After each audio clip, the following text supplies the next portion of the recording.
دنیا کا سفر کیا، بڑے بڑے جگہوں پہ گئے، بیت اللہ شریف بھی گئے، تو لوگوں نے ان سے پوچھا کہ یہ بیت اللہ شریف کیا ہے؟ آپ اس پر بھی تبصرہ کریں۔ تو حضرت عبداللہ ابن جبیر فرمانے لگے کہ بیت اللہ شریف کو یوں سمجھ لو جس طرح ماں کا رحم ہوتا ہے، جس میں بچہ 9 مہینے وقت گزارتا ہے، ماں کا رحم، اسے آکسیجن بھی ملتی ہے، غذا بھی ملتی ہے، اس کی حفاظت بھی ہوتی ہے، کھانا بھی ملتا ہے، ماں کا رحم۔ اور آپ کو پتا ہے ماں کے رحم میں ایک بچہ ہو تو پھر بھی پرورش ہوتی ہے، 2 ہوں تو پھر بھی پرورش ہوتی ہے۔ میں اکثر کہا کرتا ہوں کہ کسی شہر میں نا 10,000 لوگ اضافی جمع ہو جائے نا کسی ایک شہر میں، تو اس شہر کی دکانوں سے کھانا بھی ختم ہو جاتا ہے، فروٹ بھی ختم ہو جاتا ہے، پانی کی بوتلیں تک نہیں ملتی، پکوڑے تک نہیں ملتے، نان پکوڑے تک نہیں ملتے، 10,000 آدمی اضافی آ گیا۔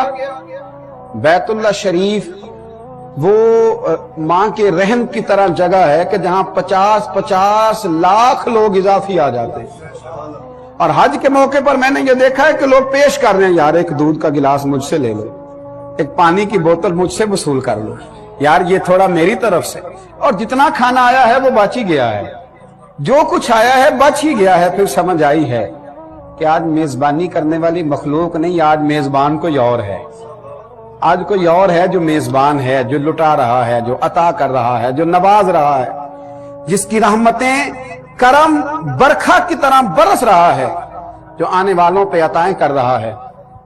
حج اتنی ذوق والی، اتنی شوق والی، اتنی درد والی بات۔ آپ دیکھیے، میں نے جیسے کہا کہ بیت اللہ کا طواف کرنا ہے، چکر لگانے بس حاجی لگا رہا ہے، حجر اسود کو چومنا ہے تو بہرحال اسے چوم رہا ہے، نفل پڑھنے ہیں تو بہرحال پڑھ رہا ہے، آب زمزم پی رہا ہے، صفا مروہ کے بیچ دوڑ رہا ہے۔ اب نا جب اس نے طواف زیارت کر لیا تو اگلے 2 دن پھر اس نے مینا میں رہنا ہے، کوئی اضافی کام نہیں کرنا 11 12 ذی الحج کو، چاہے تو 13 کو بھی رہے، اجر ملے۔ اب اس نے اگلے 2 دن 2 راتیں پھر قیام کرنا ہے مینا میں۔ کرنا کیا ہے؟ کوئی بہت بڑی اضافی عبادت ہے؟ کچھ بھی نہیں کرنا، بس ساتھ کنکر لینے اور جمرے پہ جانا ہے، جمرات پہ شیطانوں کو ساتھ کنکر مارنے۔ اس کام کے لیے 2 دن وہاں رکا ہوا ہے، اس کام کے لیے۔ لیکن اس کے حاشیہ خیال سے اعتراض نہیں اٹھتا کہ اتنا سا کام تھا تو 1 دن میں ہو جاتا۔ یہ سمجھ رہا ہے کہ اس خیمے میں خود نہیں بیٹھا، کسی کا بٹھایا ہوا بیٹھا ہوں، میں خود نہیں بیٹھا، میں کسی کا، یہاں مجھے کسی نے بٹھایا ہے، 2 راتیں رہا ہے، خیمے میں قیام کیا، صرف اس کو کنکر مارنے، صرف اس نے اظہار کرنا ہے کہ میں تجھے ناپسند کرتا ہوں، اس نے کنکر مارنے ہیں، کسی کا بٹھایا ہوا بیٹھا ہے۔ اور میرے نبی کریم علیہ السلام سے صحابہ نے عرض کی، یا رسول اللہ یہ کنکر مارنے کا بھی اجر؟ فرمایا یہ تو تمہیں قیامت میں پتہ چلے گا جب میزان عمل پہ تولا جائے گا، تو تمہیں وہاں پتہ چلے گا۔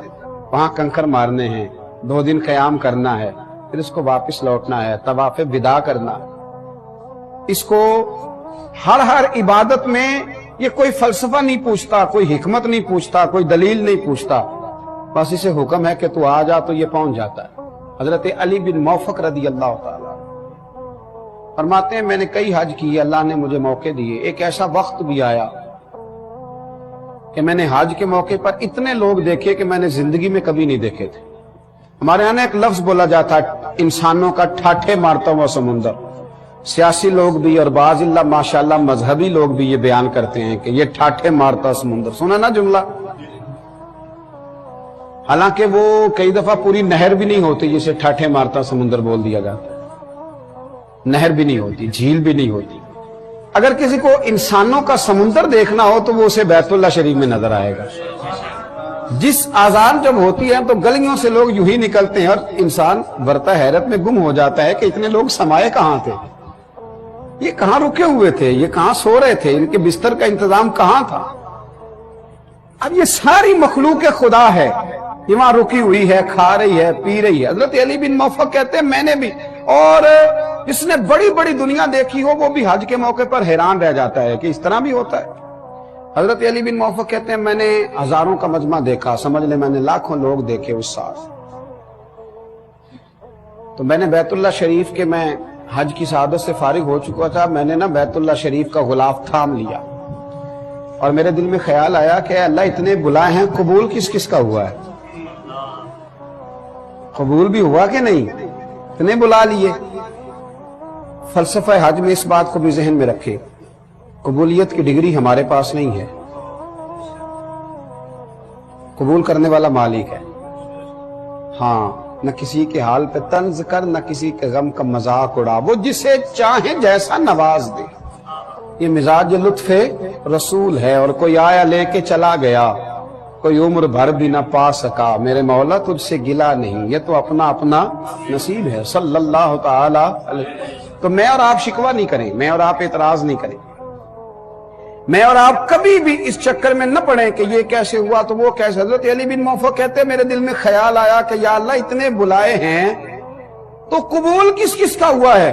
تو فرماتے ہیں ہاتف غیب سے ندا آئی کہ علی تو اس بحث میں نہ الجھ، میں نے یہاں بلایا ہی اس کو تھا جس کا میں نے قبول کرنا تھا، میں نے بلایا ہی اس کو تھا جس کا میں نے۔ یہاں لوگ اعتراض کر رہے ہیں، فلاں آدمی چوتھی دفعہ جا رہا ہے، فلاں پانچویں دفعہ جا رہا ہے، فلاں چھٹی دفعہ جا رہا ہے، عمرے پہ عمرے کیے جا رہے ہیں۔ بھئی یہ عبادت ہے، اللہ جس کو توفیق دے۔ بلکہ ہمارے بزرگوں نے لکھا ہے اللہ کریم کے پیارے خلیل حضرت ابراہیم علیہ السلام نے جب بیت اللہ شریف کی تعمیر فرمائی تو خیال دل میں پیدا ہوا کہ اللہ کون آئے گا، تو آپ کو پتہ ہے نا کہ حکم ملا تھا کہ آپ کعبے کی چھت پہ کھڑے ہو کے آواز دیں۔ تو بزرگوں نے لکھا ہے کہ حضرت ابراہیم نے آواز دی لوگوں بیت اللہ کا حج کرو، آؤ زیارت کے لیے، تو فرمایا رب کریم نے ان کی آواز کو روحوں تک پہنچا دیا۔ جو باپ کی پشتوں میں تھے، ماں کی رحموں میں تھے، جن کو بھی دنیا میں آنا تھا، کہ روحوں تک آواز گئی۔ بعض مشائخ فرماتے جس نے جتنی بار لبیک کہا ہے اتنی بار وہاں حاضری دے گا، جتنی بار لبیک کہا ہے نا کن فیکون تے کل دی گل ہے، کہا جس نے جتنی دفعہ لبیک کہا ہے اتنی دفعہ وہاں حاضری۔ یہ تو نصیب کی بات ہے، یہ تو کرم کی بات ہے، یہ تو عطا کی بات ہے کہ کون کتنی دفعہ جاتا ہے، کون کتنی دفعہ وہاں جا کر کے حاضری دیتا ہے، کس کو کتنی دفعہ وہاں جانے کا موقع ملتا ہے۔ تو حج بیت اللہ پہ اس فلسفے کو ضرور ذہن میں رکھنا چاہیے کہ یہ خالصتاً محبت الہی کا موقع ہے، یہ خالصتاً اللہ تبارک و تعالیٰ کی عطا ہے، یہ خالصتاً اس کا کرم ہے۔ میرے رسول کریم صلی اللہ علیہ وسلم نے اپنے حج فرض ہونے کے بعد ایک ہی حج فرمایا ہے، حضور سید عالم صلی اللہ تعالی علیہ وسلم نے خود اعلان فرمایا، محبوب فرمانے لگے میں حج کا ارادہ رکھتا ہوں، جس کو جانا ہے آ جائے۔ لوگ دنیا جمع ہو گئی، 1,44,000 کا مجمع تھا جب حضور بیت اللہ شریف کا حج کرنے گئے۔ کس ذوق سے حضور نے حج فرمایا، کس پیار سے نبی کریم نے حج فرمایا۔